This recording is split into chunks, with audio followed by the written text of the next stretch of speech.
विश्वेश्वर ने आशीर्वाद दिया और इसी काशी की नगरी में उस विप्र देवता के यहाँ एक तेजस्वी ओजस्वी बिल्कुल भगवान शिव कैसे हैं। अब ज्यों-ज्यों बालक बड़ा होता जावे ब्राह्मण की चिंता बढ़ती जावे। बालक इतना सुंदर, शिव जैसा, बिल्कुल शिव जैसा वो बालक, उसकी क्रियाएं, उसकी मुस्कान, उसकी अलकावली, उसका मुखमंडल, सबको देख करके सुख लगता है। लेकिन पिता नित्य चिंता करते हैं कि ऐसे बालक का क्या फायदा, 5 साल बाद तो चले जाना है।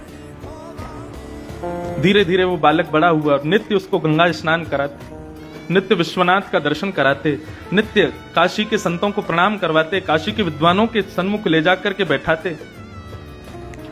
उस बालक की ऐसी स्थिति हो गई, वो सबको प्रणाम करता था।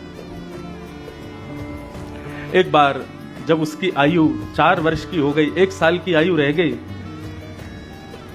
तो उस बालक को लेकर के उसके पिता एक संत के पास गए और रोते हुए अपना दुख दर्द बताया। बोले, महाराज, महादेव ने मुझे ये दिया है, लेकिन इसकी आयु केवल 5 साल की है और ये 4 साल का हो गया। मैं इसके बिना रह नहीं पाऊंगा। आप कैसे भी इसको जीवित रखो, इसकी आयु बढ़ाओ। आप संतों में ताकत है, आप चाहो तो महादेव को कह सकते हो मेरा भाव।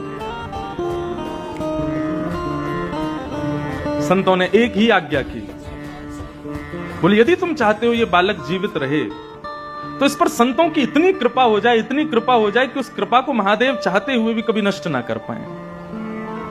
और वो कब होगा? बोले, खंबायु यज्ञम सलिलम महिम च, आंखों के आगे दिखने वाली हर वस्तु को इससे प्रणाम करवाओ। प्रणमे दंडवत, दंडवत प्रणाम करवाओ। प्रणाम में बड़ी ताकत है, प्रणाम में बड़ी ताकत है। लेकिन प्रणाम शरीर से नहीं होता है, प्रणाम मन से होता है, हृदय से होता है।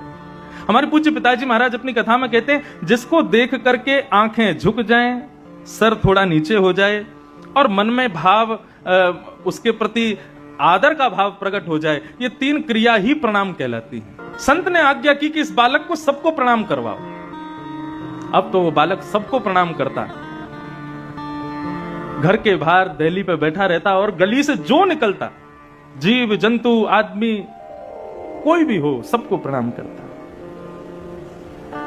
एक दिन आया